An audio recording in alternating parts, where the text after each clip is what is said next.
عاقبۃ المتقین والصلاۃ والسلام علی رسولہ الکریم ربنا اتمم لنا نورنا واغفر لنا انک علی کل شیء قدیر۔ یا اللہ، یہ جو قرآن و سنت کا پیغام ہم نے سنایا ہے، اس کو یاد کر کے آگے پہنچانے کی توفیق عطا فرما۔ الہ العالمین رسول اکرم صلی اللہ علیہ وسلم کے عظیم جاہ کے طفیل ہم سب کے حال پہ رحم فرما۔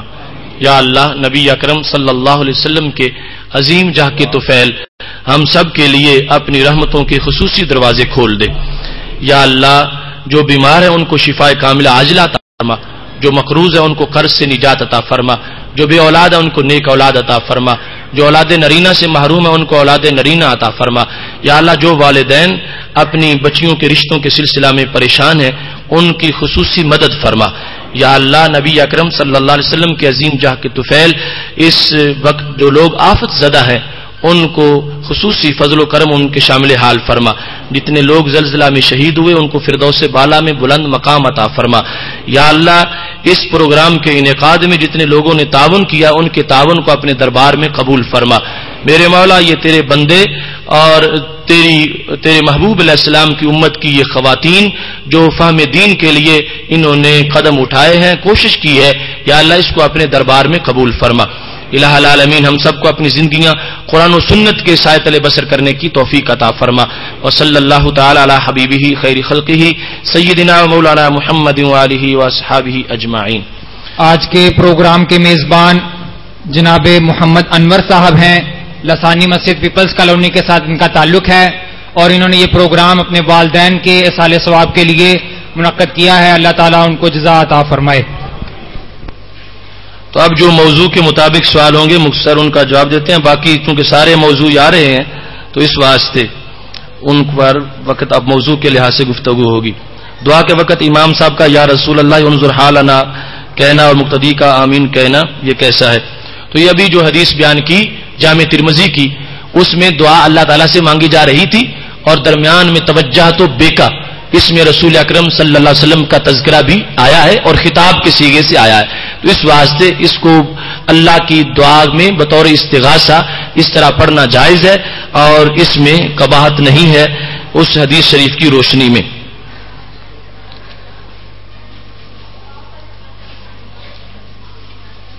یہ بھی اسی موضوع سے متعلق ہے کہ عبداللہ بن ابی بن سلول کو حضور علیہ الصلوۃ والسلام نے اپنی قمیص بطور کفن پہنا دی، لیکن اس کا کوئی فائدہ نہ ہوا۔ تو اس کا جواب ویسے تو پورے گھنٹے کی پوری بحث ہے۔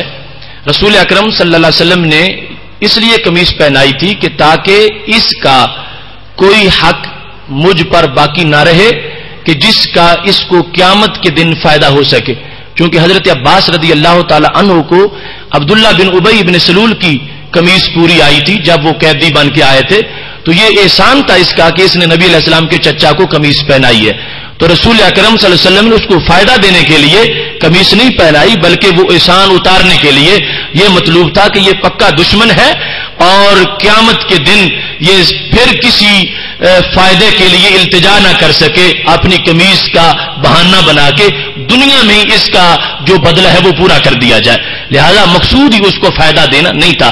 اور دوسرا، بالخصوص شارحین بخاری نے یہ لکھا ہے کہ رسول اکرم صلی اللہ علیہ وسلم نے قمیص پہنا کر اس کو یہ بات واضح کی کہ قمیص پہنانے کے باوجود بھی اس کو فائدہ نہیں ہوگا، آیات کا نزول ہوگا۔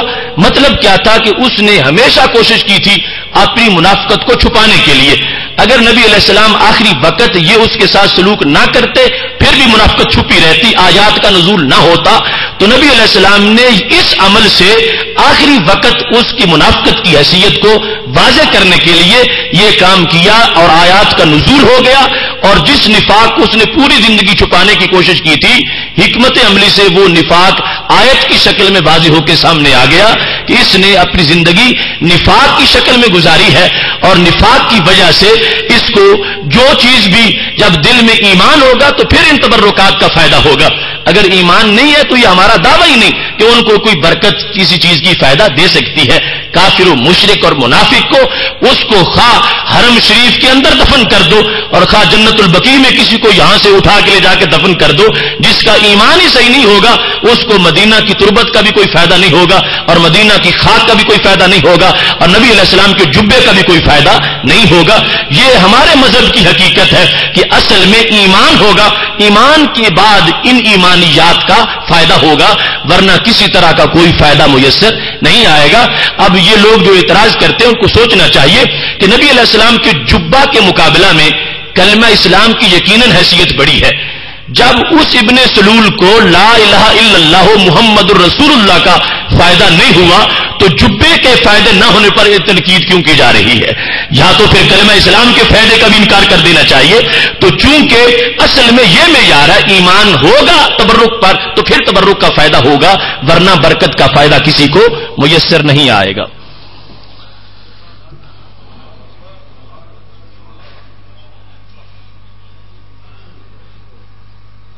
یہ سب چیزیں جو آپ نے بیان کی ہیں وہ تو صحابہ کرام کو میسر تھیں، ہم کو چیزیں میسر نہیں، ہم کس طرح مشکلات کر سکتے ہیں؟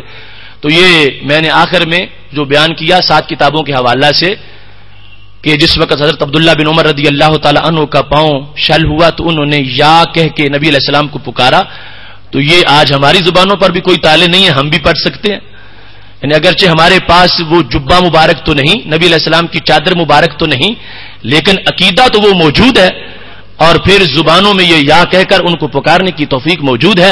اگر ابن عمر بعد از وصال یا کہہ کے دور سے پکاریں تو ان کی مدد ہو سکتی ہے، تو آج بھی مدد ہو سکتی ہے۔ فریاد امتی جو کرے حال زار میں، ممکن نہیں کہ خیر بشر کو خبر نہ ہو، یہ پکارتا ہے تو وہ سنتے ہیں اور اللہ کی دی ہوئی توفیق سے مدد فرماتے ہیں۔ حیات النبی صلی اللہ علیہ وسلم کے بارے میں تو یہ مستقل ہمارا موضوع آ رہا ہے، اس میں انشاءاللہ تفصیل سے یہ آگے بیان کیا جائے گا۔ کچھ لوگ امام کی پکار سے پہلی رکوع میں چلے جاتے ہیں، تو یہ درست نہیں۔ جو اس طرح کرے گا مسلسل اس پر خطرہ ہے کہ اس کا کہیں چہرہ ہی تبدیل نہ ہو جائے، امام کے پیچھے پیچھے رہنا چاہیے اور پیچھے جانا چاہیے۔ زلزلہ سے ہلاک ہونے والے شہید ہیں تو ان کے کفن اور غسل کا حکم کیا ہے؟ تو یہ جان لیں کہ وہ شہید ہے مگر غیر فقہی شہید۔ فقہی شہید جو اس کے لیے یہ حکم ہے کہ اس کے زخم جو ہے اسی طرح رہنے دیے جائیں، ان کا خون اور اسی لباس میں اس کو دفن کیا جائے، اور غیر فقہی شہید کے لیے یہ حکم نہیں۔ اور جو شخص میدان جنگ میں لڑتا ہوا زخمی ہوا اور اس پر 5 نمازوں کا وقت گزر گیا، اگر چونی زخموں کی وجہ سے شہید ہو گیا، اس کو بھی فقہی شہید نہیں کہا جاتا، اس کو بھی پھر غسل دیا جائے گا اور پھر اس کا جنازہ پڑھا جائے گا۔ تو یہ سارے لوگ شہید ہیں لیکن اجر کے لحاظ سے، اور باقی جو شہیدوں کا حکم ہے وہ ان کا نہیں ہے، اس واسطے ان کو غسل دیا جائے گا اور غسل دے کے پھر ان کا جنازہ پڑھا جائے گا۔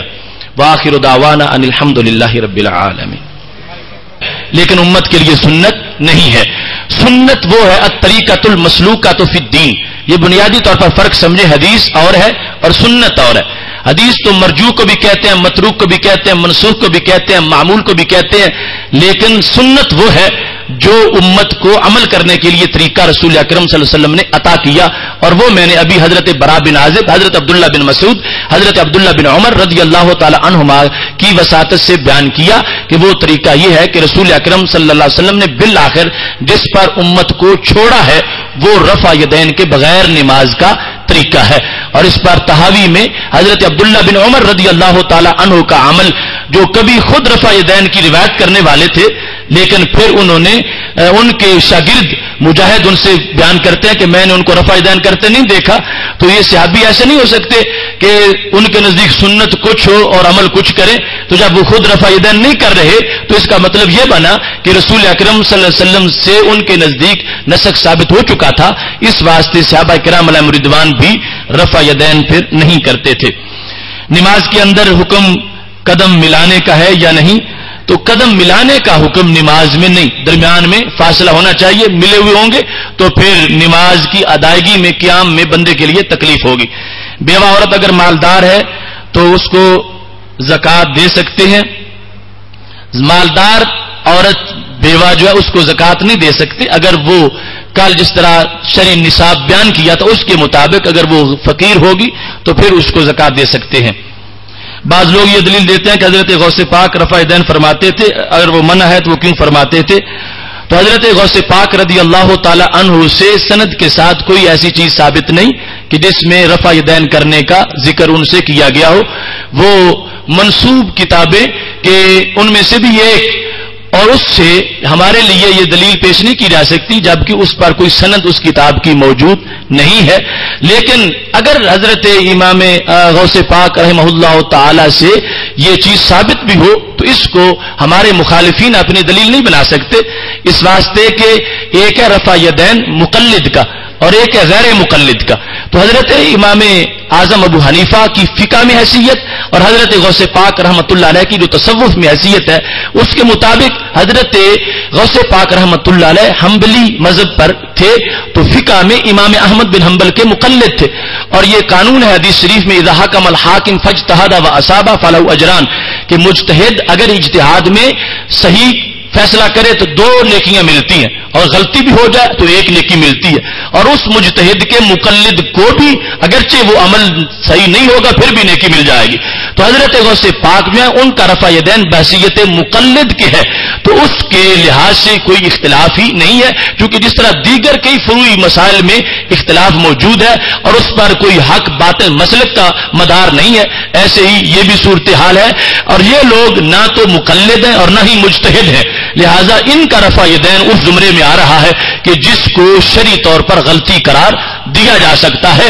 مقلد جو ہے جس وقت وہ امام کی تقلید میں رفع یدین کر رہا ہے تو اس کو رفع یدین کرنے کے باوجود بھی 1 نیکی مل جائے گی. اور بالخصوص ماننا کسی کو اور حیثیت رکھتا ہے اور اس کے معمول کو ماننا اس کی حیثیت اور ہے. ہم حضرت غوث پاک رحمۃ اللہ علیہ کو بہت زیادہ مانتے ہیں، مگر اتنا نہیں مانتے جتنا ہم حضرت عیسیٰ علیہ السلام کو مانتے ہیں یا حضرت موسیٰ علیہ السلام کو مانتے ہیں یا اللہ تعالیٰ کے دیگر پیغمبروں کو مانتے ہیں. وہ بنیادی ایمان کا حصہ ہے. لیکن اس کے باوجود اگر کوئی آج ہمیں کہنا شروع کر دے کہ تم اچھا عیسیٰ علیہ السلام کو مانتے تو ہو مگر ان کی شریعت کا یہ حکم ہے وہ تم نہیں مانتے، ان کا حضرت موسیٰ علیہ السلام کا یہ حکم ہے وہ تم نہیں مانتے، تو ہم کہیں گے ماننا اور انداز کا ہے اور عمل کے لحاظ سے نصاب اور ہے. اور یہ رسول اکرم صلی اللہ علیہ وسلم نے باقاعدہ تقسیم کر دی تھی. حضرت عمر رضی اللہ تعالی عنہ نے شعبہ جات جب تقسیم کر دیے فرمایا اگر کسی نے قرات کا مسئلہ پوچھنا ہو تو حضرت ابی بن کعب سے پوچھا کرو، اور اگر فقاہت پوچھنی ہو تو حضرت معاذ بن جبل سے، اور اگر فیصلہ کروانا ہو تو حضرت علی المرتضی رضی اللہ تعالی عنہ سے. تو کیا حضرت علی رضی اللہ تعالی عنہ کو قرآن پڑھنا نہیں آتا تھا کہ فرمایا تم نے قرآن کی بات حضرت ابی بن کعب سے پوچھنی ہے؟ تو سب کو ہم مانتے ہیں لیکن شعبہ جات کی تقسیم ہے. جس طرح اب وہاں اعتراض نہیں ہو سکتا تھا کہ یہ کیوں کہہ دیا گیا کہ قرآن مجید حضرت ابی بن کعب سے پوچھنا ہے، حضرت علی رضی اللہ تعالیٰ عنہ کو بھی تم مانتے ہو ان سے کیوں نہیں پوچھتے؟ تو یہ اسپیشلسٹ ہونے کے لحاظ سے تقسیم ہے. تو حضرت امام اعظم ابو حنیفہ بحیثیت تابعی فقاہت کے مرتبے کے لحاظ سے فقاہت کے میدان میں ان کا مقام کہیں اونچا ہے، تو اس میں ان کی بات کو ترجیح دی جائے گی. اور تصوف و طریقت کے لحاظ سے حضرت غوث پاک رحمۃ اللہ علیہ اس میدان کے اسپیشلسٹ ہیں، تو اس میں ان کے قول پر عمل کیا جائے گا. تو ماننے کے باوجود کسی طرح کا کوئی اعتراض باقی نہیں ہے. اچھا جی، میرے کلینک کے نزدیک ایک مسجد ہے، روزانہ شام نماز مغرب ان کے ساتھ پڑھتا ہوں، اونچی آواز سے وہ آمین کہتے ہیں. تو ایسی صورتحال یہ ہے کہ اصل میں مسئلہ جو ہے وہ یہ ہے کہ نماز کی خشوع کے لیے، اور بالخصوص اگر کوئی کسی مقام پر ایسا امام ہے کہ جس کا عقیدہ اس میں توہین رسالت کی آمیزش ہے، تو پھر تو ویسے اس کے پیچھے نماز نہیں ہوتی، اور اس سے سلسلہ میں اجتناب کرنا چاہیے. چونکہ نبی اکرم صلی اللہ علیہ وسلم کی ذات بابرکات سے بغض اور گستاخی، اس کی وجہ سے سارے اعمال ضائع ہو جاتے ہیں. نماز میں خواتین کس مقام پہ ہاتھ باندھے، یہ ذکر ہو گیا کہ سینے کے اوپر. ایک شخص امام صاحب کے ساتھ چوتھی رکعت میں ملا، وہ باقی نماز کیسے پوری کرے؟ ایک رکعت اس نے پڑھ لی، پھر جب اٹھے گا تو اس کے بعد ایک رکعت وہ مزید پڑھے، اور اس میں جس طرح آغاز سے پڑھا جاتا ہے قرات مکمل کرے، فاتحہ بھی پڑھے، سورت بھی ملائے، اور اس لحاظ سے حق کے تشہد میں اس کی 2 رکعتیں ہو جائیں گی، اور اس کے بعد قاعدہ کرے، پھر اٹھ کے 2 پڑھے، پہلی میں قرات مکمل کرے، دوسری میں صرف فاتحہ پڑھے. اس طرح کر کے درمیان میں 2 رکعتیں وہ ہو جائیں گی جن میں فاتحہ بھی ہے اور ساتھ سورت بھی ہے، اور پہلی امام کے ساتھ اور آخری اپنی اس میں صرف فاتحہ ہوگی۔ قرات خلف الامام کے سلسلہ میں حضرت عبادہ بن صامت کی حدیث اور حضرت ابو ہریرہ رضی اللہ تعالیٰ عنہ کے قول کی وضاحت یہ تفصیل سے میں نے اس پر بحث کی ہے، وہاں پر فاتحہ مقتدی فاتحہ کیوں پڑھے اس میں آپ ملاحظہ کر سکتے ہیں۔ من ادرک الرکعۃ فقد ادرک الصلاۃ، اس میں لفظ رکعت ہے تو تم رکوع کس طرح مراد لیتے ہو؟ تو یہ ہم بھی مراد نہیں لیتے، خود ان کے فتاوی میں موجود ہے کہ رکوع میں جو شخص شریک ہو جاتا ہے، اور اس پر وہ عمل بھی کرتے ہیں کہ جو رکوع میں شریک ہو گیا اس کو رکعت مل گئی، تو یہ خود ان کا کیا ہوا اپنا ہی معنی ہے۔ ایک شخص کا کہنا ہے کہ ماں کی دعا رسول اکرم صلی اللہ علیہ وسلم کی دعا سے زیادہ قبول ہوتی ہے، تو یہ کسی امتی کا ایسا عقیدہ نہیں ہو سکتا، کیونکہ دنیا میں کوئی ذات ایسی نہیں مخلوق کے اندر کہ جو کسی سے اتنا پیار کر سکے جتنا نبی علیہ السلام اپنی امت سے کرتے ہیں۔ قیامت کے دن ماں تو بیٹے کو بھول جائے گی مگر رسول اکرم صلی اللہ علیہ وسلم اپنی امتی کو نہیں بھولیں گے، تو اس واسطے یہ تصور بھی نہیں ہو سکتا کہ ماں کی دعا اللہ تعالیٰ کے دربار میں رسول اکرم صلی اللہ علیہ وسلم کی دعا سے زیادہ قبول ہوتی ہو۔ نماز میں خیالات کا طریقہ آتا ہے تو اس کو روکنے کا طریقہ کیا ہے؟ تو حضرت عبداللہ بن مسعود رضی اللہ تعالیٰ عنہ کا قول ہے کہ ہماری اور یہودیوں کی نماز میں فرق یہ ہے کہ ہمیں بار بار خیال آتے ہیں، اور یہ اس بات کی دلیل ہے کہ ہمارے پاس خزانہ موجود ہے اور اس واسطے چور چوری کرنے کی کوشش کرتا ہے، تو اس سے گھبرانا نہیں چاہیے۔ روکنے کی یہ تجویز ہے جو میں نے حدیث پڑھی کہ یہ تصور پکا کیا جائے انت عبد اللہ کا انک تراہ، کہ میں نماز کے وقت اللہ کو دیکھ رہا ہوں، اللہ کو دیکھنے کی کوشش کر رہا ہوں، اور یا یہ ضرور کیا جائے کہ وہ مجھے دیکھ رہا ہے۔ یہ جب بات پکی کر لی جائے گی تو انشاءاللہ وساوس سے بندہ محفوظ ہو جائے گا۔ زلزلہ کے متعلق وضاحت کریں تو زلزلہ میں یہ ہے کہ یہ بھی آیات الہی میں سے ہے کہ جس کی وجہ سے غافل انسانیت کو جو جوڑا جاتا ہے، اگرچہ اس کے جو اسباب ہیں وہ عقلی موجود ہے، لیکن ان عقلی اسباب کو تحریک دینے والی جو وجہ ہے وہ قدرت کی یہی وجہ ہے کہ جس وقت لوگ زمین پر فرعون اور نمرود بن جاتے ہیں اور سمجھتے ہیں کہ ہمارے ایوانوں کو کوئی چیز ہلا ہی نہیں سکتی اور ہمیں اب کوئی چھیڑ ہی نہیں سکتا، یا دولت کے نشے میں دھت اور مست ہو جاتے ہیں، تو خالق کائنات بتاتا ہے کہ جس زمین پر تم سب کچھ بنائے ہوئے وہ تو میرا حکم مانتی ہے اور وہ جنبش کر لیتی ہے، تو اس واسطے یہ عبرت کے لیے خالق کائنات کی طرف سے ہے، اور جس میں باقی جو سائنسی طور پر اور یا شرعی طور پر جو وجوہات ہیں وہ اپنی جگہ طے شدہ ہے کہ لاوا پھٹتا ہے تو وہ بھی اللہ کی اذن سے اسی حکمت کے لیے اس کو اس وقت جو نکالا جاتا ہے، یا وہ سینگ والی حدیث ہے وہ بیل تبدیل کرتا ہے تو اس میں بھی حکمت ازدی یہی ہوتی ہے کہ اللہ کے حکم کے مطابق وہ ایسا کرتا ہے۔ زلزلہ کے متاثرین جو باقی متاثرین ہیں کہ جن کا اتنا نقصان ہو گیا کہ وہ فقیر بن گئے ہیں، ان کو زکوٰۃ دینا جائز ہے۔ نماز عشق محبت پڑھنے کا انداز یا طریقہ بتائیں۔ یہ پہلے بیان کیا ان تعبد اللہ کا انک تراہ فإن لم تکن تراہ فإنہ یراک۔ کوئی شخص کس شخص نے قرض لیا اور وہ قرض ادا کرنے کی طاقت نہیں رکھتا تو کیا جس شخص نے اسے قرض دیا اگلے سال کی زکوٰۃ اسے قرض سے منہا کر سکتا ہے؟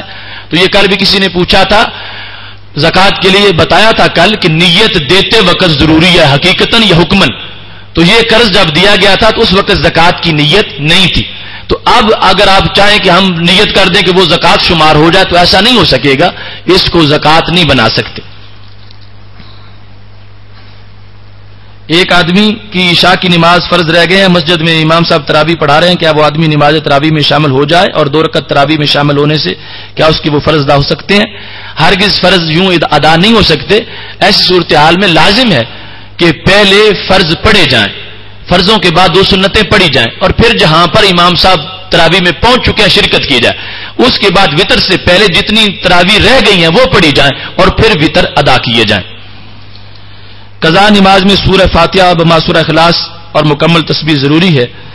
جو بھی نماز کا طریقہ اس کا ایک ہی ہے کہ رکعت جس وقت پڑھیں گے تو اس میں پہلے فاتحہ ہوگی، ساتھ ایک اور سورت کا ملانا لازم ہوگا۔ تراویح کی نماز کھڑی ہو چکی ہو، 2 یا 4 ہو چکی ہو تو آدمی بعد میں آئے تو وہ بعد میں 20 تراویح پوری کرے، یا پھر جب تراویح ختم ہو تو وہ بھی چلا جائے۔ تو 20 رکعت پڑھنا سنت مؤکدہ ہے. 8 رکعت نام کی تراویح شریعت میں کوئی موجود نہیں ہے، تو جو اس کی رہ جائیں وہ بعد میں پڑھے اور اس کے بعد پھر وتر کی ادائیگی کرے.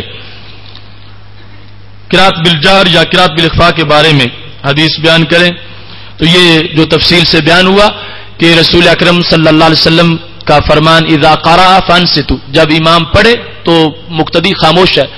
قرأ کے ساتھ یہ قید نہیں لگا اذا قرأ بالجہر، جب آواز سے پڑھے تو پھر خاموش ہو جا، مطلقاً فرمایا. خواہ آواز سے پڑھے خواہ بالسر پڑھے، پچھلا خاموش ہو جائے. اور ایسے قرآن مجید میں ہے اذا قرئ القرآن فاستمعوا له وانصتوا، تو اس میں بھی مطلقاً قرات کا ذکر ہے، اس کے لیے خاموش ہو کے سننا لازم ہے.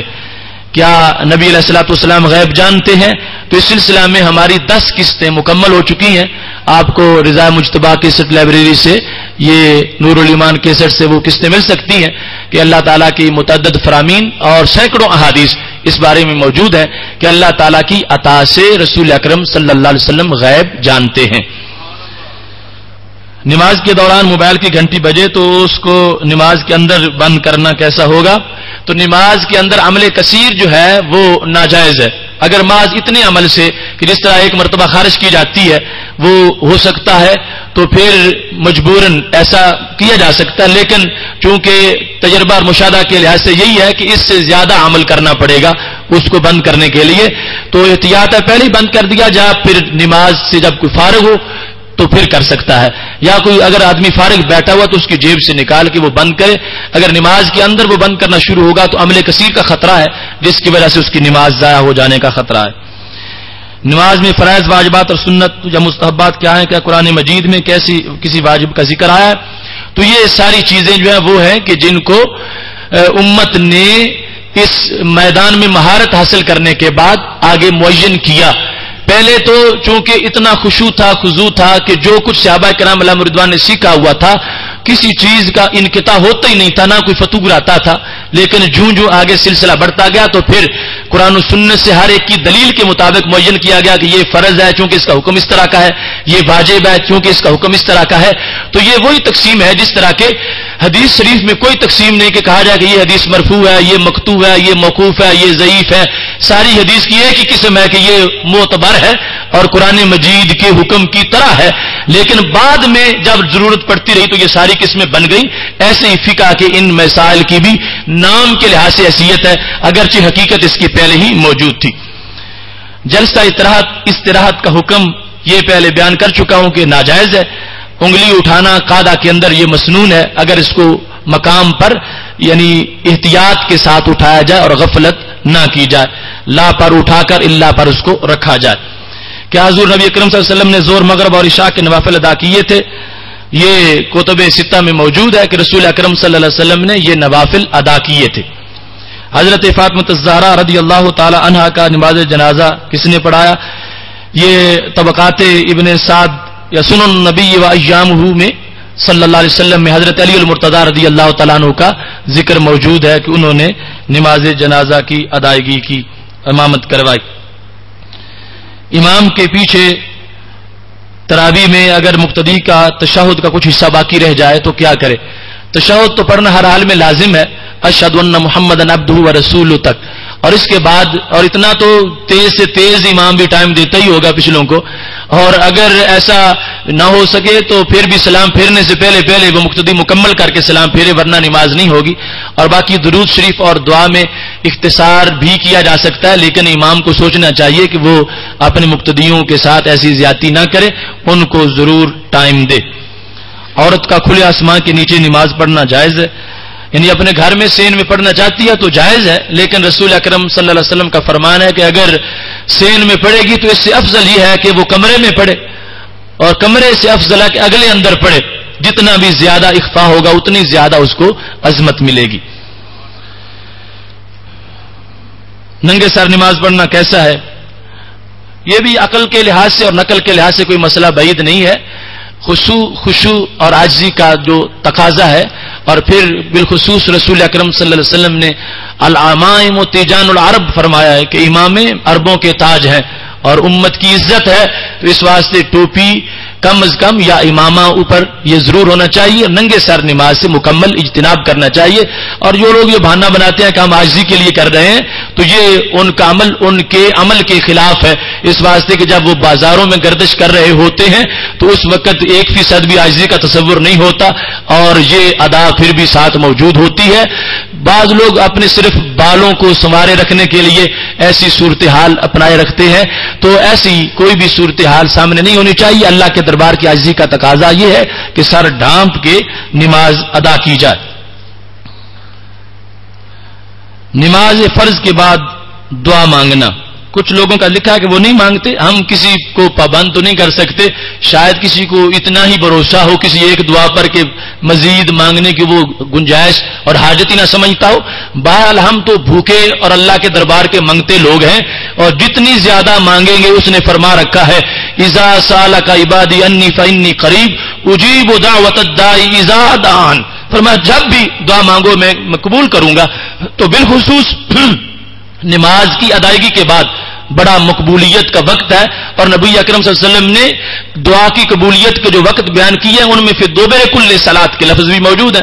تو اس وقت ضرور دعا مانگیں گے تو فائدہ ہوگا، اور اجتماعی دعا میں زیادہ فائدہ ہوگا، اور اللہ کے حکم پر عمل ہوگا کہ اس نے جب اپنی طرف سے پیشکش کر رکھی ہے. اور جانا یہ اتنی بڑی پیشکش ہے کہ پہلے صرف انبیاء کرام علیہ السلام کو اللہ تعالی حکم دیتا تھا کہ تم دعا کرو میں قبول کرتا ہوں، جب بھی کرو میں قبول کرتا ہوں. لیکن یہ اس امت کے لیے حضرت کعب احبار کی روایت ہے ابن کثیر میں کہ یہ اس امت کی وہ شان ہے جو پہلے صرف نبیوں کو ملتی تھی، اور سرکار صلی اللہ علیہ وسلم کے صدقے اس امت کو مل گئی ہے. اب اس سے فائدہ اٹھانا چاہیے. جب اس دروازے کھلے ہیں اور وہ خود کہہ رہا ہے مانگو میں دوں گا، تو ہمیں ضرور اس سے بھیک مانگنی چاہیے. وآخر دعوانا ان الحمدللہ رب العالمین. کل انشاءاللہ تبارک و تعالی بڑا ہی اہم موضوع ہے آج کے موضوع کی طرح، کہ حل مشکلات اور صحابہ کرام علیہم رضوان کا عقیدہ. کہ ایک شادی شدہ عورت جو 3 چھوٹے چھوٹے بچوں کی ماں ہو، وہ خامند کے حکم کے باوجود پردے کا خیال نہ رکھے اور نماز نہ پڑھے، خامند کی ضروریات مثلا کپڑوں وغیرہ کا خیال نہ کرے، تو کیا کرنا چاہیے؟ تو ایسے سلسلے میں اس کے لیے شریعت میں تلقین ہے کہ اس کو قرآن و سنت کا پیغام سنا کر اسلام کی حقانیت کی برکتوں کا سبق دیا جائے، اور انہی فرامین سے انشاءاللہ اصلاح ہو جائے گی، اور قرآن و سنت کے پیغام سے ہی اس کو سمجھانا چاہیے. یہ باقی کچھ سوالات ہیں جن کا تعلق ہمارے اگلے موضوعات سے ہے، اور آج کے موضوع سے ان کا تعلق نہیں ہے. یہ فاتح خلف الامام کا موضوع بھی گزر چکا، اور ایسے ہی خاندانی منصوبہ بندی کے بارے میں سوال ہے. تو خاندانی منصوبہ بندی پر بھی میری کتاب سٹائل پہ موجود ہے، تفصیل سے آپ وہاں سے پڑھ سکتے ہیں. اور اس ایسی خاندانی منصوبہ بندی کہ جس میں یہ نیت ہے کہ رزق کا بندوبست نہیں ہو سکے گا اولاد کے لیے، اس بنیاد پر کرانا مطلقاً ناجائز ہے. اور باقی کچھ صورتیں ہیں کہ جن میں والدہ کی صحت جو ہے وہ بہت کمزور ہے اور بچہ اس کی صحت کا مسئلہ ہے، تو وہ میں نے تفصیل سے لکھا ہے. عزل کی صورت جائز ہے، اور باقی ایسی خاندانی منصوبہ بندی کی جس سے دائمی بانجھ پن لازم آئے وہ کروانا حرام ہے. شریعت میں کسی طرح اس کی اجازت نہیں ہے. میاں بیوی میں سے کوئی ایک یا دونوں نماز اگر نہ پڑھیں تو کیا ان کا نکاح قائم رہتا ہے یا نہیں؟ نکاح ان کا قائم رہتا ہے، لیکن جو بھی نہیں پڑھ رہا دوسرا اس کو نماز کی تلقین کرے. یہ حدیث شریف کہ جو رسول اکرم صلی اللہ علیہ وسلم نے فرمایا کہ سنی سنائی بات آگے بیان کر دی جائے تو وہ جھوٹ ہے. تو کیا اس کے زمرے میں یہ بھی آتا ہے کہ کوئی حدیث سن کے آگے بیان نہ کی جائے؟ تو اس میں جب کوئی ذمہ دار شخص بیان کر رہا ہے تو اس سے سن کے حکم ہے کہ آگے اس کو بیان کیا جائے، اور پھر اس میں یہ دیکھا جائے کہ اس بیان میں کوئی ایسی قرآن و سنت کی خلاف ورزی تو نہیں ہو رہی اس حدیث سے واضح کسی حکم کی، تو پھر آگے اس کو بیان کیا جا سکتا ہے، اور اس پہ پھیلانے پر اجر و ثواب کا اعلان کیا گیا ہے. وآخر دعوانا ان الحمدللہ رب العالمین.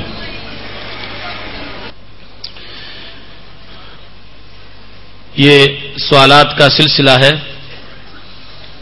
یہ فرمائیے کہ فقہ جعفریہ کی کیا حقیقت ہے؟ کیا امام جعفر صادق نے ایسی فقہ مدون کی ہے؟ محتشم سامعین حضرات، حضرت امام جعفر صادق رحمت اللہ علیہ کی علیحدہ کوئی فقہ نہیں کہ جو انہوں نے خود مدون کی ہو، یہ بعد والے کچھ لوگوں نے بنا کر ان کی طرف منسوب کی ہے۔ امام جعفر صادق اور دیگر ائمہ اہل بیت کے اقوال ہماری کتب حدیث میں بھی موجود ہیں اور کتب فقہ کے اندر بھی ان کی فقاہت کے اصول موجود ہیں۔ اس واسطے ان کی فقہ یہی اسلامی فقہ ہے جس پر ہم عمل پیرا ہیں۔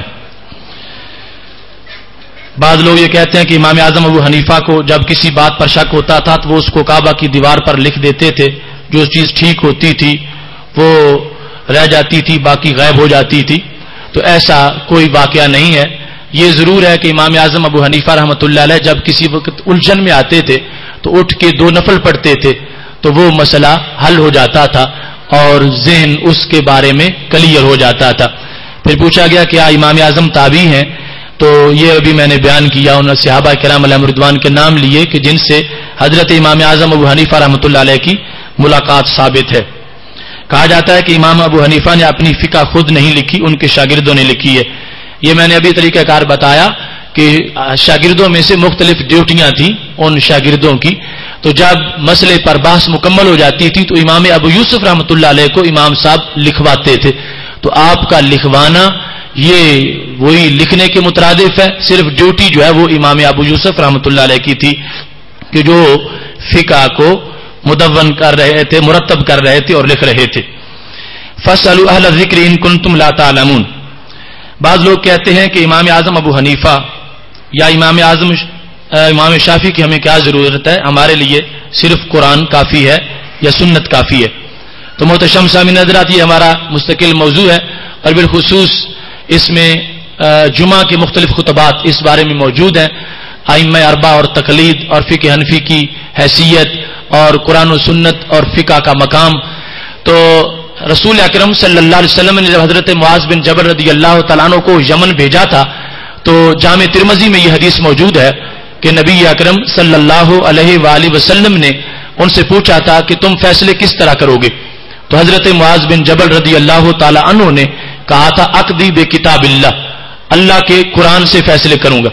تو رسول اکرم صلی اللہ علیہ وسلم نے فرمایا ان لم تجد فی کتاب اللہ، اگر اللہ کے قرآن میں تم نہ پا سکو تو پھر کیسے کرو گے؟ تو وہ کہنے لگے اقضی بسنت نبی، یہی میں حدیث شریف سے آپ کی سنت سے فیصلہ کروں گا۔ تو پھر میرے محبوب علیہ السلام نے فرمایا ان لم تجد فی سنت رسولہ، اگر نبی اکرم صلی اللہ علیہ وسلم کی سنت میں بھی تمہیں مسئلے کا حل نہ ملے تو پھر کیا کرو گے؟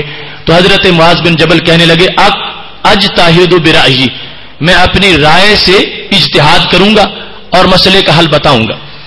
اب اگر قرآن و سنت کے بعد کوئی چیز نہ ہوتی تو رسول اکرم صلی اللہ علیہ وسلم حضرت معاذ بن جبل کو روک دیتے اور فرماتے تمہاری رائے کی کیا حیثیت ہے؟ جب قرآن و سنت میں تمہیں مسئلہ نہیں ملے گا تو چپ رہنا، آگے کسی کو کچھ بیان نہ کرنا۔ ایسا نبی علیہ السلام نے ارشاد نہیں فرمایا، بلکہ اتنا خوشی کا اظہار کیا، فرمایا الحمدللہ الذی وفق رسول اللہ بما یرضی بہ رسول اللہ صلی اللہ علیہ وسلم، فرمایا ساری تعریفیں اس اللہ کی ہیں کہ جس نے میرے گورنر کو وہ بات کہنے کی توفیق دی کہ جسے سن کے اللہ کا نبی خوش ہو گیا ہے۔ تو یہ ہے قرآن و سنت کے ساتھ فقہ کا تعلق۔ یقیناً سب کچھ قرآن میں ہی ہے اور سب کچھ سنت میں ہے، لیکن ہر چیز واضح طور پر، ہر مسئلہ جزی نہیں لکھا ہوا، اس کو کلی سے اخذ کرنا یہ فقاہت ہے۔ اور اس میں یعنی اجتہاد جو تھا اور ان فقہا کی بات کو ماننا اتنا لازم تھا کہ ابھی رسول اکرم صلی اللہ علیہ وسلم ظاہری حیات میں موجود ہیں، پھر بھی یمن والوں کے لیے لازم کر دیا کہ تم نے معاذ بن جبل کی بات کو ماننا ہے، یہ جو بتائیں گے اپنی رائے سے، لیکن قرآن و سنت کی روشنی کے زیر سایہ وہ اتنی اہم ہوگی کہ وہ شریعت کا درجہ رکھتی ہے اور تمہارے لیے اس کو ماننا لازم ہے۔ زلزلہ سے متاثرین کے لیے دعا کریں۔ تو ابھی پھر دعا مانگیں گے، پہلے بھی دعا کی ہے۔ امام احمد بن حنبل رحمۃ اللہ علیہ کی موجودگی میں کون تھے، حکمران کون تھا؟ وہ معتصم جو معتزلی عقیدے والا تھا جس کا ذکر کیا، وہ امام احمد بن حنبل رحمۃ اللہ علیہ کو کوڑے مروانے والا وہ تھا۔ کیا آج کوئی شافعی حنبلی اور مالکی کا مقلد بن سکتا ہے؟ تو یہ یقیناً آج بھی ان کے مقلدین موجود ہیں، لیکن دلائل جس کے ذہن پہ غالب ہوں گے اس کی تقلید کی جائے گی، اور مقلدین کی حیثیت وہ ہر لحاظ سے غیر مقلدین سے مختلف ہے، اور اس میں یعنی جو آئے گا اختلاف وہ محض ایک فروعی مسئلے کا ہوگا، جبکہ اصحاب غیر تقلید جو ہیں ان کے ساتھ اصولی اختلاف ہے۔ رسول اکرم صلی اللہ علیہ وسلم کے 70 صحابہ جو کہ حفاظ تھے، تبلیغ کے لیے ان کو بھیجا گیا تو ان کو شہید کر دیا گیا۔ کیا نبی علیہ السلام کو ان صحابہ کرام کی شہادت کا قبل از وقت علم تھا؟ اگر علم تھا تو کیوں بھیجا؟ رسول اکرم صلی اللہ علیہ وسلم کے علم غیب شریف کی وضاحت کیجیے۔ تو یہ تفصیل سے تو ہماری 10 قسطیں ہیں اور ابھی اعتراضات کے جواب بھی وہاں چلیں گے، لیکن یہ سوال خود رب ذوالجلال کے علم پر ہو جائے گا کہ خالق کائنات جل جلالہ تو یقیناً یہ جانتا تھا کہ یہ لوگ جائیں گے تو شہید ہو جائیں گے، تو خالق کائنات کو وحی بھیجنی چاہیے تھی کہ اے نبی ان کو روک لو، ان کو نہ جینے دو۔ تو جو دلیل یہاں پیش کی گئی اس سے تو معاذ اللہ کے علم پر بھی اعتراض ہو سکتا ہے۔ اللہ تعالیٰ یقینی طور پر جانتا تھا، لیکن یہ آزمائش پر پہلے مطلع نہیں کیا جاتا۔ تو ایسے ہی رسول اکرم صلی اللہ علیہ وسلم اگر ہر آزمائش سے پہلے صحابہ کو بتا دیں تو پھر ان کا امتحان نہ ہو سکے اور وہ درجات پر فائز نہ ہو سکتے۔ تو اس امتحان کی حکمت کے پیش نظر نبی اکرم نور مجسم شفیع معظم صلی اللہ علیہ وسلم پر یہ لازم تھا کہ جتنی بات آگے پہنچانے کی اجازت ہے وہی بتائی جائے اور اس کا دوسرا پہلو کسی کے سامنے اجاگر نہ کیا جائے، ورنہ اس بنیاد پر تو معاذ اللہ رب ذوالجلال کے علم پر بھی اعتراض ہو جائے گا۔ غیر مقلد کہتے ہیں کہ امام صاحب کی لکھی کوئی کتاب نہیں ہے، تو ابھی تو یہ عالم ہے کہ امام صاحب کی ہاتھ کی لکھی ہوئی کوئی کتاب نہیں تھی، پھر بھی روئے زمین پر ان کے ڈنکے بج رہے ہیں۔ اگر لکھی ہوئی ہوتی تو پھر عالم کیا ہوتا؟ تو جو امام صاحب نے لکھوائی ہے 1000 فقہا کو ساتھ بٹھا کے، وہ سب کے سب کاوش امام اعظم ابو حنیفہ کی ہے۔ فقہ اکبر امام صاحب کی ہے یا نہیں؟ فقہ اکبر امام صاحب کی عقائد کے اندر کتاب ہے۔ امام مہدی کا ظہور انشاءاللہ تبارک و تعالی ہوگا، ابھی اس کا وقت نہیں آیا۔ کیا چاروں اماموں نے امت کو 4 فرقوں میں تقسیم کیا ہے؟ تو ایسا ہرگز نہیں، چونکہ میں بتا چکا ہوں کہ سب اصول میں متحد ہیں اور سب اہل سنت ہیں، اور فرقے جو ہیں وہ بنے ہیں عقائد کے لحاظ سے۔ تو یہ سب جماعت کے ساتھ تعلق رکھتے ہیں، فرقے کے ساتھ تعلق نہیں رکھتے، ان کا تعلق اہل سنت و جماعت کے ساتھ ہے، اور باقی لوگ ہیں ان کے علاوہ جو مختلف فرقوں میں بٹے اور آج بھی فرقوں کے اندر موجود ہیں۔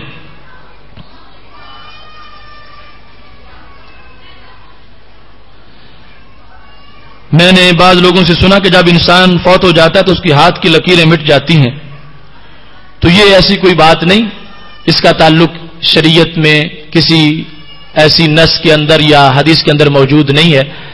دوسرا مسئلہ پوچھا گیا کیا عورتیں مسجد میں اعتکاف کر سکتی ہیں؟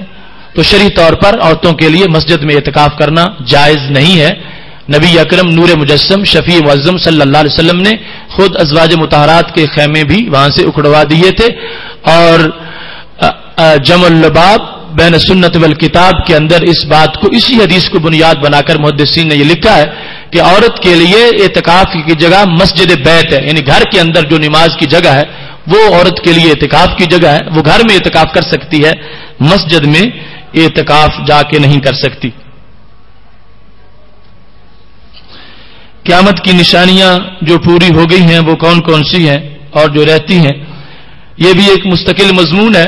قیامت کی نشانیاں جو پوری ہو چکی ہیں وہ ہے وعدہ خلافی کا رواج اور امانت میں خیانت، فحاشی اور شراب نوشی اور عام بدکاری، یہ والدین کی نافرمانی، یہ بہت سی جو نشانیاں ہیں ان کا ظہور ہو چکا ہے، لیکن ابھی جو بڑی نشانیاں ہیں ان کا ظہور باقی ہے۔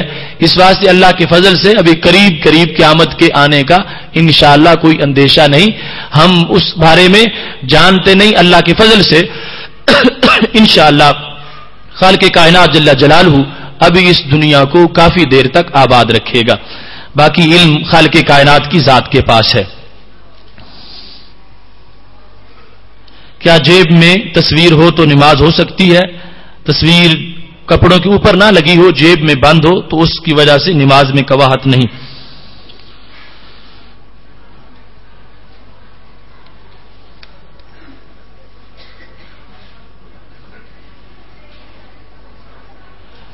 باقی سوالات دیکھ رہا ہوں کوئی قابل ذکر؟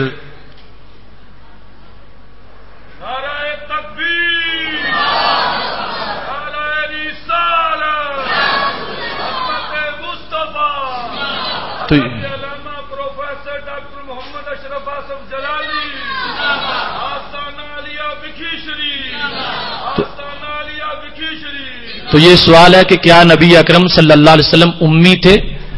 تو یہ تو قرآن مجید میں رسول اکرم صلی اللہ علیہ وسلم کو نبی امی کہا گیا ہے، لیکن امی کا ترجمہ وہ نہیں جو کچھ ان پڑھ لوگ کرتے ہیں۔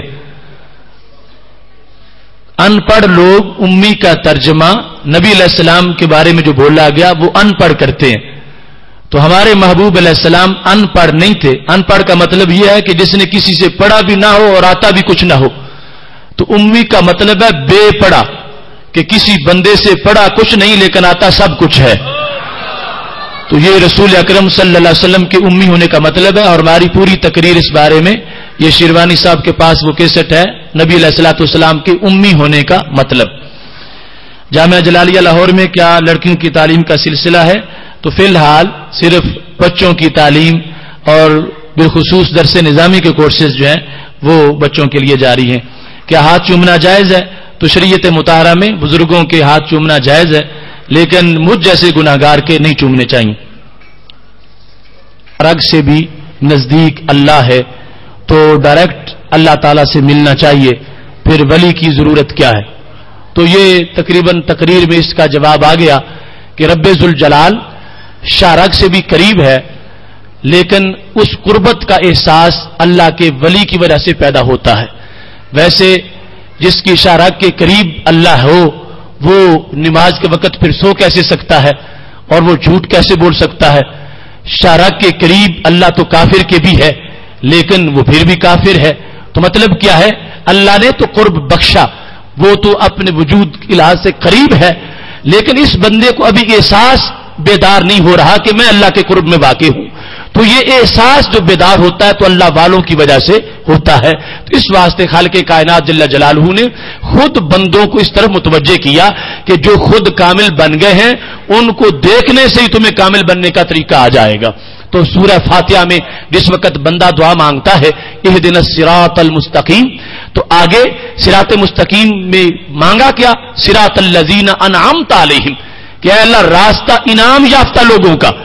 اب یہاں اللہ تعالیٰ نے یہ نہیں طریقہ بتایا اہدنا الصراط المستقیم صراطک، اے اللہ راستہ دے اپنا، حالانکہ وہ ولیوں کا بھی اس کا ہی ہے، لیکن اس نے اپنی طرف متوجہ کرنے سے پہلے ولی کی طرف متوجہ کر دیا کہ راستہ میرا ہے، مگر حصی طور پر تمہیں جب وہ راستہ نظر آئے گا تو ولی کی شکل میں نظر آئے گا۔ تو اس واسطے خالق کائنات جل جلالہ نے صراط مستقیم کو انعام یافتہ لوگوں کی جو پٹی تھی اور تختی تھی اس کے نام سے اس شاہراہ کو منسوب کر دیا ہے۔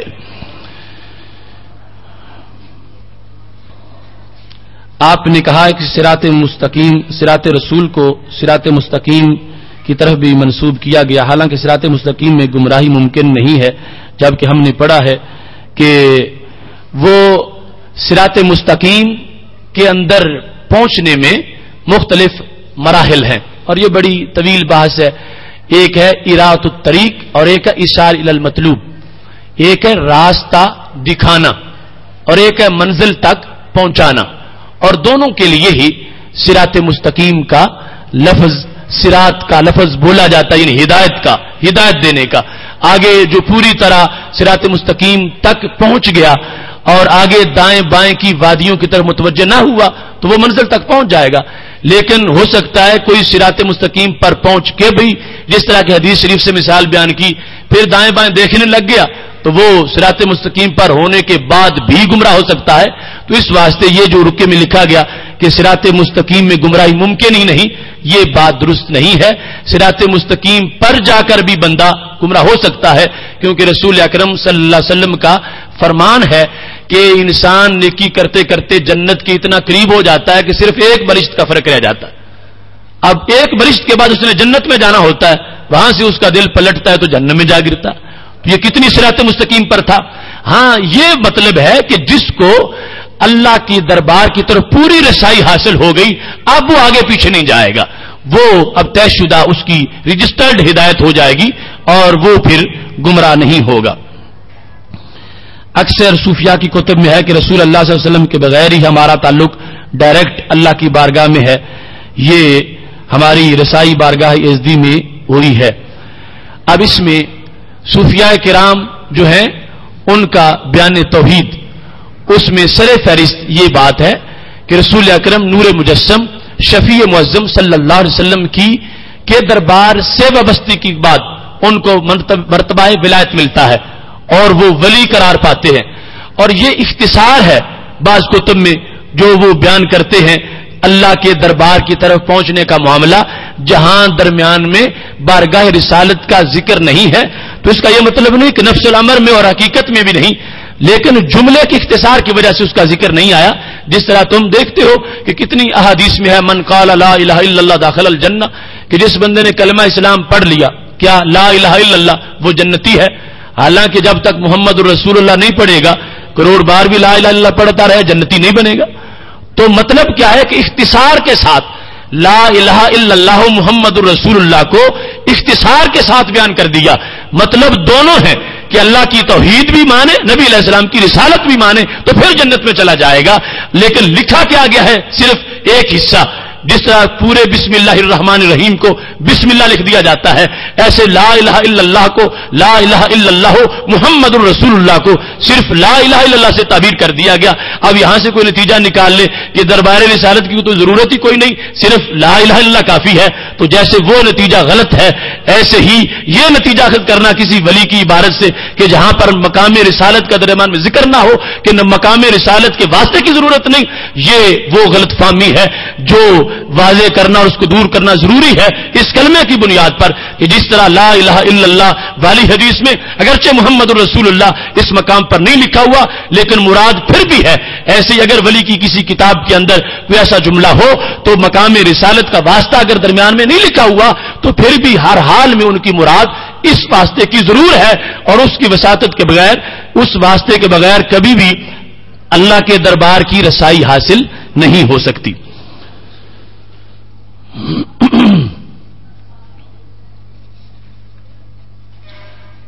آج کے موضوع کے لحاظ سے جو سوال تھے ان کے جوابات آ گئے، باقی انشاءاللہ جس طرح موضوعات آتے جائیں گے۔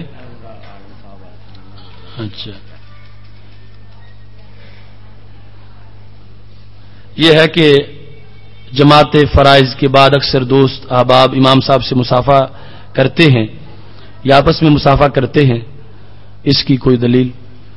تو مصافحہ کے لیے رسول اکرم نور مجسم شفیع معظم صلی اللہ علیہ وسلم کا فرمان ہے کہ دونوں مسلمان بھائی جس وقت اس طرح مصافحہ کرتے ہیں تو محض اگر دینی رشتے کی بنیاد پر محبت فی اللہ کی بنیاد پر ہاتھ جڑے تو فرمایا ان ہاتھوں کے آپس سے جدا ہونے سے پہلے اللہ ان کے گناہوں کو جھاڑ دیتا ہے۔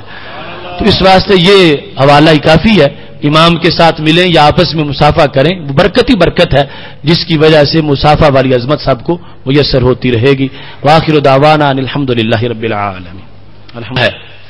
اس سلسلہ میں یہ سماعت کریں کہ یہ لفظ دوستی جو ہم بولتے رہے ہیں، لفظ دوستی وہ اس سے مراد یہ مروجہ دوستی نہیں، اور لفظ دوست کا مفہوم بھی ہمارے معاشرے میں کچھ بگڑا ہوا ہے۔ لفظ دوستی کے تقدس کو پیش نظر رکھتے ہوئے یہ بات اچھی طرح یاد رکھیں کہ کسی بھی غیر محرم عورت کے ساتھ تنہا بیٹھنا تو بڑی دور کی بات ہے، محض اس کی آواز لذت اور خواہش کے لیے سننا شریعت میں یہ بھی حرام ہے، اور نبی اکرم صلی اللہ علیہ وسلم نے فرمایا جب کوئی کسی کے ساتھ یوں بیٹھے گا تو تیسرا ساتھ شیطان ہوگا۔ تو اس طرح کی کوئی دوستی شریعت میں اس کی کوئی گنجائش موجود نہیں ہے کہ جس کی بنیاد ہی فساد پر ہے یا جو شریعت کی حدود سے خلاف ورزی پر دوستی مشتمل ہو، وہ دوستی حرام ہے اور اس کی کسی طرح کی اجازت نہیں ہے۔ اس کے ساتھ یہ ہے کہ یہ پھر کل بھی سوال آیا تھا افطاری کے بارے میں، تو ٹائم جس وقت شروع ہو جاتا ہے اس کے بعد یعنی روزہ رکھنے کا، روزے کا ٹائم جب دن مکمل ہوا، سورج غروب ہوا، تو قطعی طور پر غروب ہونے کے بعد ہی روزہ افطار کیا جا سکتا ہے۔ یہ بھی ایک مسئلہ ہے کہ آج کل ہمارے گھروں میں کچھ ایسی وبا بھی پھیل گئی ہے کہ نوجوان لڑکے لڑکیاں جو آپس میں کزن ہیں یا کوئی رشتہ داری ہے تو وہ ہاتھوں سے مصافحہ کرتے ہیں، تو شریعت مطہرہ کی روشنی میں یہ قطعی طور پر حرام ہے۔ رسول اکرم نور مجسم شفیع معظم صلی اللہ علیہ وسلم نے اس سلسلہ میں بڑی شدید وعید کا اعلان کیا ہے کہ جو بھی ہاتھ کسی غیر محرم کے بدن کو لگتا ہے اس میں شدید قسم کی حدود کا اعلان کیا گیا ہے۔ اور یہ ہمارے کلچر کا حصہ نہیں جو ہمیں ٹی وی پر اس طرح ملتے ہوئے لوگ نظر آتے ہیں، یا ہمارے ملک کے حکمران دوسرے لوگوں کے ساتھ اور عورتوں کے ساتھ ہاتھ ملاتے ہوئے۔ یہ بالکل قطعی شریعت کا فیصلہ ہے کہ کسی انسان کا ہاتھ یا بدن کا کوئی حصہ کسی غیر محرم عورت کے ساتھ مس نہیں کرنا چاہیے اور اس کو حرام قرار دیا گیا ہے۔ اللہ تعالیٰ فرماتا ہے کہ میں بھی مولا ہوں، جبریل بھی مولا ہیں اور میرے بندے بھی مولا ہیں۔ یہ بتائیں یہ حدیث ہے کہ یہ قرآن ہے؟ تو محتشم سامعین حضرات، یہ قرآن مجید ہے۔ ان اللہ ہوا مولا ہوا جبریل و صالح المومنین والملائکۃ بعد ذلک ظہیر، اللہ کا فرمان ہے۔ یعنی یہاں یہ گنجائش نہیں کہ کوئی کہہ سکے کہ سند کمزور ہے جو ہنگامی طور پر فوراً جس حق کو استعمال کیا جاتا ہے۔ نماز عصر کا وقت کتنے بجے سے لے کر کتنے بجے تک ہوتا ہے؟ 2 مثل سے شروع ہو کر غروب آفتاب تک، لیکن جب سورج زردی مائل ہو جائے تو پھر مکروہ ٹائم شروع ہو جاتا ہے، اس سے پہلے افضل وقت ہے۔ لیکن 2 مثل سایہ، جب ہر چیز کا سایہ مثلی سے علاوہ جس کے مطابق ہماری مساجد سے اذانیں ہوتی ہیں وہ وقت عصر ہے، اور اس کے مطابق جو ہے وہ نماز ادا کرنی چاہیے۔ آج کل جو رسول اکرم صلی اللہ علیہ وسلم کے بارے میں فلم چل رہی ہے تو میرا موقف یہ ہے کہ وہ دیکھنا ناجائز ہے، اس واسطے کہ دنیا میں کوئی چیز ایسی نہیں کہ جس کو رسول اکرم صلی اللہ علیہ وسلم کا عکس اور مثل قرار دی جائے، کیونکہ جب وہ دیکھا جائے گا اس کو تو یقیناً یہ بار بار تصور آئے گا کہ جو بات ہو رہی ہے یہ رسول اکرم صلی اللہ علیہ وسلم کر رہے ہیں یا آپ کے بارے میں کی جا رہی ہے، آپ بول رہے ہیں، تو جو غیر نبی کو ایک لمحہ بھی نبی تصور کر لے گا اس کے ایمان کے ضائع ہو جانے کا خطرہ ہے۔ تو اس واسطے اس سلسلہ میں بہت زیادہ احتیاط کرنی چاہیے۔ کس پیر کی بیعت کرنی چاہیے؟ یہ شریعت مطہرہ میں جو شخص عالم دین بھی ہے اور اس کا کردار بالکل صاف ستھرا ہے اور اس کے کردار میں شرعی رنگ نظر آتا ہے تو اس کی بیعت کرنی چاہیے۔ میں ایک صحیح العقیدہ سنی مسلمان کی دوستی کرنا چاہتا ہوں، عقائد باطلہ رکھنے والے کے ساتھ کیا بیٹھنا جائز ہے؟ یہ ابھی صاحب کو یہی بیان ہوتا رہا کہ جس جگہ بھی عقیدے کی غلطی ہے یا عمل کی غلطی ہے تو عوام کو اس سے بچنا چاہیے۔ وہ خواص کے لیے کہ جو اصلاح کر سکتے ہوں وہ اصلاح کی غرض سے ان کی طرف متوجہ ہو سکتے ہیں۔ اکثر لوگ گھروں میں پرندے قید کر کے رکھتے ہیں، ان کا شرعی حکم کیا ہے؟ بعض پرندے کے جن کا شکار جائز ہے ان کو یوں رکھنا بھی جائز ہے کچھ وقت کے لیے اور پھر ان کو ذبح کیا جائے، اور باقی محض تفریح کے لیے اس طرح بند کرنا پرندوں کو وہ درست نہیں۔ اس کے علاوہ جو شکار کے مقاصد ہیں، پرندوں سے شکار کروانا اور وہ بھی ضرورت کے پیش نظر جس میں شوق کا حصہ نہ ہو، ایسے پرندے بھی رکھے جا سکتے ہیں۔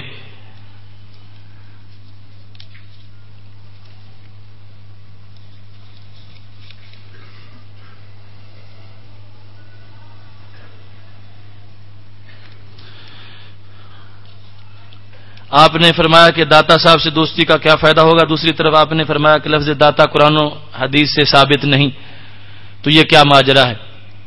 تو یہ جتنا بھی ہم اردو زبان میں جو کچھ بول رہے ہیں یہ سب کچھ قرآن مجید میں لکھا ہوا نہیں ہے، یہ قرآن مجید کے الفاظ کا ترجمہ ہے۔ تو اس واسطے کوئی لفظ اس واسطے ناجائز نہیں ہو جائے گا کہ وہ قرآن مجید میں لکھا ہوا نہیں تو اس کو بولنا ہی ناجائز ہو۔ تو قرآن مجید کے لحاظ سے ہم نے یہ بات کی تھی کہ اللہ تعالیٰ کے اسماء توقیفی ہیں. اللہ تعالیٰ کے اسماء کے توقیفی ہونے کا مطلب یہ ہے کہ صرف وہی اللہ تعالیٰ کے نام لیے جا سکتے ہیں جو قرآن مجید میں، دیگر آسمانی کتابوں میں یا حدیث شریف میں آئے ہوئے ہیں. ہم اپنی طرف سے یہ اتھارٹی نہیں رکھتے کہ ہم اپنی طرف سے اللہ کو کوئی اچھا سا لقب دے لیں یا اللہ تعالیٰ کو کوئی نام دے لیں. تو یہ مطلب ہے کہ قرآن مجید میں اللہ تعالیٰ کا نام لفظ داتا نہیں آیا، لیکن یہ عجمی لفظ ہے اور فارسی لفظ ہے، دادن سے یہ بنا ہے. تو اس لحاظ سے جس منصب پر کوئی شخص دیکھا جائے گا تجربہ کے لحاظ سے، تو جو اس سے فیض پائیں گے وہ اس کے شرف اور کمال اور احسان کو بیان کرنے کے لیے اس کے لیے لفظ داتا کا استعمال کر سکتے ہیں. اور یہ جن کبار اولیاء کرام نے حضرت داتا گنج بخش اجمیری رحمۃ اللہ علیہ سے فیض پایا اور اللہ کے اذن سے ان سے فیض کا جو ظہور ہوا، اللہ کی قدرت اور مدد کا مظہر سمجھتے ہوئے ان کے لیے اس لفظ داتا کا استعمال کیا گیا. تو یہ اللہ تعالیٰ کے اسماء کے توقیفی ہونے کا معاملہ نہیں ہے. خالق کائنات جل جلالہ کے لیے تو یہ پابندی ضرور کی جائے گی، لیکن باقی جو شخصیات ہیں ان کے لحاظ سے یہ ہے کہ جس میں کوئی وصف پایا جائے گا اس وصف کو بیان کرنا بھی شریعت میں جائز ہے، اور وہ کسی لفظ کے ساتھ جس میں توہین نہ ہو اور غلو نہ ہو اس کو بیان کیا جا سکتا ہے. علم غیب عطائی کا مطلقاً انکار کرنے والا کافر ہے یا نہیں؟ سرکار دو عالم صلی اللہ علیہ وسلم کے علم غیب کا کلی کا منکر، اس کا شرعی حکم کیا ہے؟ تو رسول اکرم صلی اللہ علیہ وسلم کے مطلقاً علم غیب شریف کا انکار، مطلقاً علم کا انکار کفر ہے کہ کسی لحاظ سے بھی کسی چیز کا آپ کو پتہ نہیں دیا گیا. اور اس سلسلہ میں یعنی قرآن مجید کی چونکہ واضح نصوص موجود ہے، جو نفی کی گئی ہے تو وہ یہ ہے کہ آپ ذاتی طور پر اللہ تعالیٰ کی عطا سے نہیں جانتے، لیکن خالق کائنات جل جلالہ کی عطا سے جاننے پر درجنوں آیات اور سینکڑوں احادیث دلالت کرتی ہیں. کیا اہل کتاب کے ساتھ کھانا کھانا جائز ہے؟ تو موجودہ صورتحال میں احتیاطاً نفس مسئلہ تو جواز کا ہے، طعام الذین اوتوا الکتاب حل لکم وطعامکم حل لہم، لیکن جو ان کی شر پسندی ہے اور اسلام دشمنی ہے اور موجودہ صورتحال کے اندر ان کے ساتھ کھانے سے مکمل اجتناب کرنا چاہیے.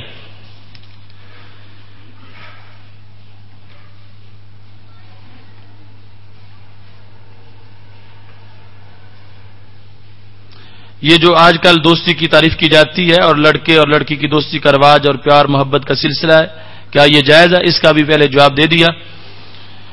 آپ نے قرآن کے انسان کی شکل میں شفاعت کرنے کا بیان کیا ہے، تو یہ من ذا الذی یشفع عندہ الا باذنہ، اللہ نے مطلقاً شفاعت کا انکار نہیں کیا، اس شفاعت کا انکار کیا جو اللہ کے اذن کے بغیر ہو، اور اللہ تعالیٰ کے اذن کے ساتھ جو شفاعت ہوگی اس کا ذکر کیا، اور متعدد آیات میں اس کا ذکر موجود ہے. اور ہماری یہ تقریر مفہوم قرآن بدلنے کی واردات اس کے اندر دوسری تیسری قسط میں تفصیل سے اس کا ذکر کیا گیا ہے.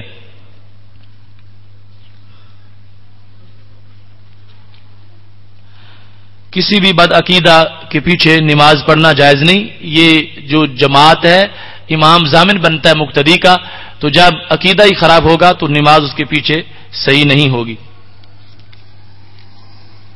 فقیر کسے کہتے ہیں اور فقیر کی پہچان کیا ہے؟ تو یہ بھی سب سے اہم مسئلہ ہے.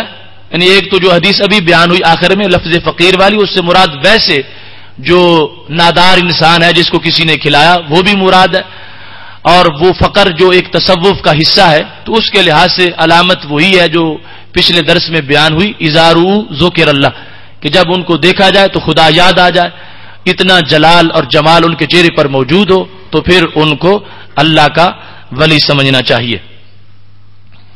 گستاخی رسول کی سزا کیا ہے؟ گستاخی رسول کی سزا پر اتفاق ہے سب کا کہ وہ واجب القتل ہے، اور اس کو یہ سزا دو شکلوں میں دی جائے گی. اگر پہلے مسلمان تھا تو پھر مرتد ہونے کی وجہ سے، اور اگر پہلے ہی کافر تھا تو پھر حربی ہونے کی وجہ سے. یعنی پہلے مسلمانوں کے ملک میں رہ رہا تھا ذمہ بن کے، جب اس نے گستاخی کی تو اب ذمہ نہیں رہا، حربی ہو گیا، اس نے اعلان جنگ کر دیا تو اس کا قتل بھی واجب ہو جاتا ہے. وآخر دعوانا ان الحمدللہ رب العالمین. چاہیے مکان کا کرایہ لینا سود ہے یا نہیں؟ کرایہ ایک علیحدہ شرعی معاملہ ہے اور شریعت میں جائز ہے، یہ سود نہیں ہے، کرایہ لیا جا سکتا ہے.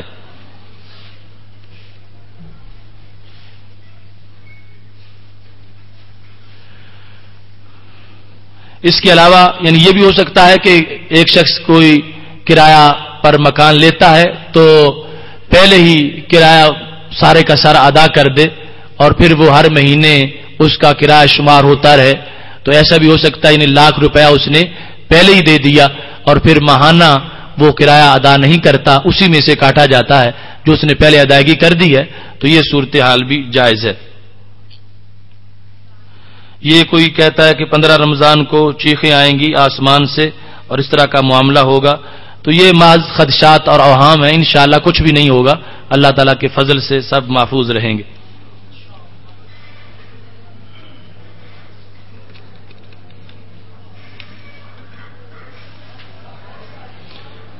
یہ اکثر وہی ہیں اقساط والے سوال, ان کا جواب آ گیا. یعنی گاڑیوں کی جو موجودہ پالیسی ہے اس کے لحاظ سے ناجائز ہے, اور اگر وہی کسی نے دیگر چیزوں میں بھی پناہ رکھی ہے تو وہ بھی ناجائز ہے. لیکن اگر ساتھ شرائط نہیں, محض جو ہے وہ ریٹ زیادہ ہے اور ایک طرف ادھار ہے, تو اس معاملے کے اندر شرعی طور پر اس میں قباحت نہیں, یعنی جواز موجود ہے.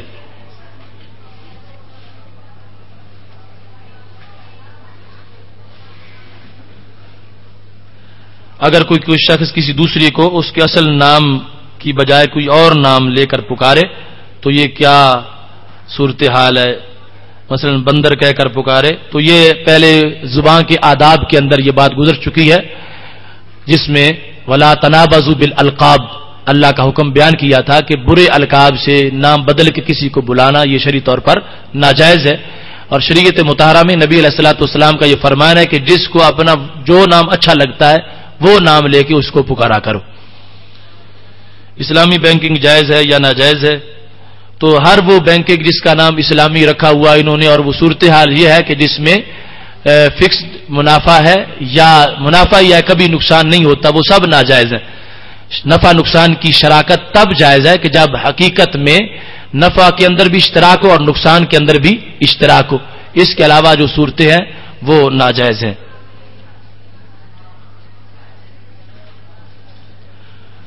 کرنسی کے لحاظ سے جو کمی زیادتی ہوتی ہے اس کو سود نہیں کہتے, وہ کمی زیادتی جائز ہے. اگر کسی کے پاس ایک بکری ہو, اس نے وہ بکری کسی آدمی کو اس لیے دی کہ تم اس کو پالو اور اس کے بعد بچے جو پیدا ہوں گے, تو یہ ہے, اس کو کہتے ہیں مساقات حیوانوں میں. ہمارے معاشرے میں بڑی رائج ہے لیکن شرعی طور پر یہ ناجائز ہے. ایسا درست نہیں ہے کہ ایک بکری کسی کو دی, اب آگے اس کے بچے پیدا ہوں گے, ان کو پھر بکری تو مالک کی ہے اور جس نے آگے اس کو 1 سال سنبھالا ہے, بچوں کی پھر تقسیم ہوگی نصف نصف یا جو بھی آپس میں معین کریں گے.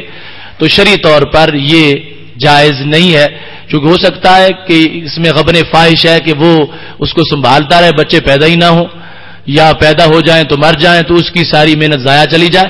تو اس میں رقم کی عوض کی وجہ سے اس کو دینا چاہیے. مثال کے طور پر طے کر لیا جائے کہ تم 1 سال میری بکری رکھو, میں تمہیں 300 روپیہ دوں گا یا 400 روپیہ دوں گا.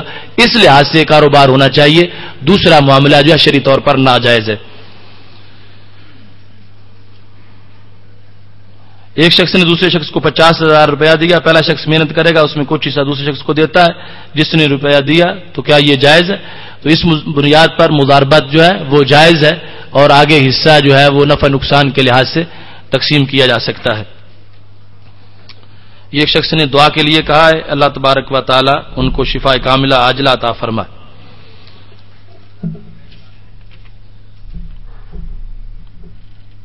اگر کسی زمیندار کے پاس گندم ختم ہو گئی, اس نے کسی دوسرے بھائی سے کہا کہ مجھے 1 من دے دو, 1 ماہ یا 30 دن تک میری فصل تیار ہو جائے گی. یہی پہلے بیان کیا کہ اس میں اگرچہ من گندم کے ساتھ بے ہے اور اضافہ تو نہیں ہے, اس میں اضافے والے سود کی قسم نہیں آتی, لیکن نسیئہ والی ادھار والی قسم آتی ہے کہ آج وہ گندم لے رہا ہے, مہینے کے بعد دے گا, تو یہ ادھار اس میں موجود ہے ایک طرف, تو شرعی طور پر اس کو سود میں شمار کیا جائے گا. باقی ان تمام معاملات کی علیحدہ علیحدہ پھر آگے کو شکے ہیں کہ جن میں بچاؤ کے لیے مختلف حل پیش کیے جا سکتے ہیں. اسی صورتحال کے اندر یہ کر سکتا ہے کہ اسے اتنے پیسے لے لے ادھارے اور ان پیسوں کی اسے گندم خرید لے اور پیسے سال کے بعد دے دے, پیسے 2 مہینے کے بعد دے دے, تو اس میں سود نہیں بنے گا اور گندم بھی اس کو مل جائے گی. یعنی جس شخص سے اس نے گندم ادھاری لینی ہے اس سے پیسے لے لے ادھارے اور ان پیسوں سے اسی سے وہ گندم خرید لے، تو پیسے بھی اسی کے پاس چلے جائیں گے جس سے لیے تھے اور گندم اس کو مل جائے گی. اب مقابلہ ہوگا پیسوں کا اور گندم کا، یہ افزین بنیں گے اور گندم اور گندم کا آپس میں مقابلہ نہیں ہوگا، جس کی وجہ سے وہ بندہ سود سے محفوظ ہو جائے گا. نماز شروع کرنے سے پہلے بسم اللہ یا اللہ اکبر کرنے کے بعد بسم اللہ پڑھنا ٹھیک ہے یا نہیں؟ پہلے بسم اللہ پڑھا تو اچھا کام برکت سے شروع کیا جا رہا ہے، اس میں حرج نہیں، اور اندر تو ویسے ہی اس کا ثنا کے بعد مقام ہے تعوذ کا اور تسمیہ کا، اس مقام پر اس کو پڑھا جائے گا تو پھر سنت ہے، اس سے پہلے پڑھنا سنت نہیں. ایسے ہی ہر رکعت کے آغاز میں پڑھنا سنت ہے آہستہ آواز میں. پرندوں کا کاروبار کرنا جائز ہے یا نہیں؟ یہ کاروبار جسے دیگر تجارتیں جائز ہیں یہ بھی جائز ہے. سحری کا وقت تھوڑا اور ابھی غسل کرنا ہو تو روزہ رکھا جا سکتا ہے یا نہیں؟ ایسی صورت میں روزہ رکھا جا سکتا ہے اور غسل وہ بعد میں کر لے، لیکن غرارے کر لے، وضو کر لے، جلد سے جتنا ٹائم ہے اتنے میں وہ ہاتھ دھو کے غرارے کر کے وضو کر کے سحری تناول کر لے اور اس کے بعد وہ غسل کر سکتا ہے اور کرنا لازم ہے نماز سے پہلے.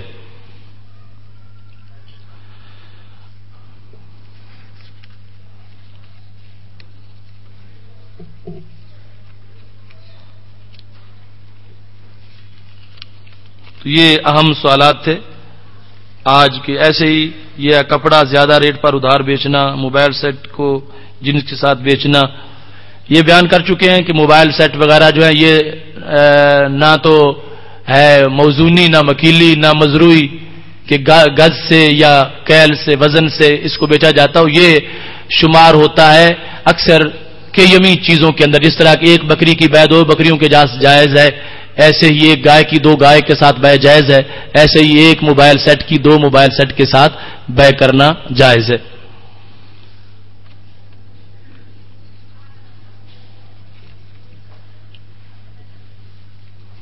زیادہ وہی سوال تھا ادھار کی زیادہ قیمت کے ساتھ جس کو بے مگر کی ادھار کے ساتھ تعبیر کیا جاتا ہے ہمارے عرف میں، تو اس کا جواز موجود ہے. ابن حمام نے فتح القدیر کے اندر اس کی تفصیل لکھی ہے، لیکن شرائط جب لگے گی ساتھ ناجائز تو پھر وہ ناجائز ہو جائے گی. اللہ تبارک و تعالی ہم سب کو سود سے بچنے کی توفیق عطا فرمائے. الحمدللہ رب العالمین والعاقبۃ للمتقین.